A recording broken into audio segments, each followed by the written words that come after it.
NDA కూటమికి వస్తున్న ప్రజాదరణ చూసి ఓర్వలేక వైసీపీ బురద జల్లే ప్రయత్నం చేస్తోందని, ఛార్జీల పెంపునకు చంద్రబాబు ప్రభుత్వానికి కూడా ఏ సంబంధం లేదంటూ ప్రభుత్వ విప్ కాల్వ శ్రీనివాసులు అన్నారు.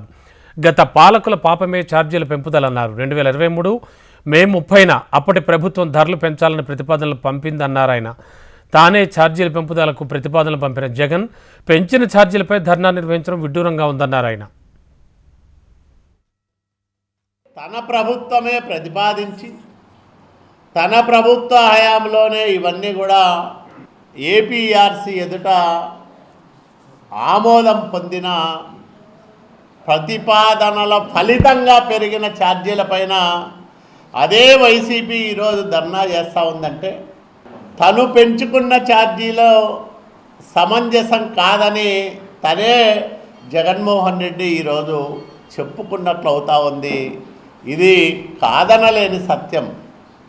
జగన్మోహన్ రెడ్డి అనాలోచిత నిర్ణయాలు, 5 సంవత్సరాల అస్తవ్యస్త పాలనా విధానాలు విద్యుత్ రంగాన్ని ఒక సంక్షోభంలోకి నెట్టివేసే విధంగా తీసుకున్న స్వార్థపూరిత నిర్ణయాల వల్ల ఆంధ్రప్రదేశ్లోని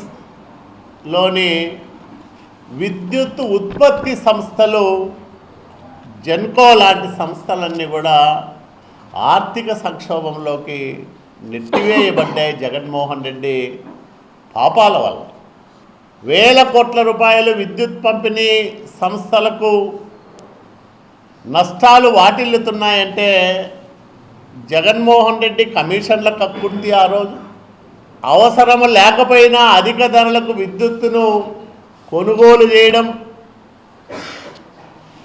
చౌకగా వస్తున్న విద్యుత్ ఉత్పత్తిని కాదని బహిరంగ మార్కెట్లో అధిక ధరలకు కరెంటును కొనిన కారణంగానే మొత్తం విద్యుత్ రంగమే అస్తవ్యస్తంగా మారింది, అతలాకుతలమైపోయింది. ఇది అక్షర సత్యం.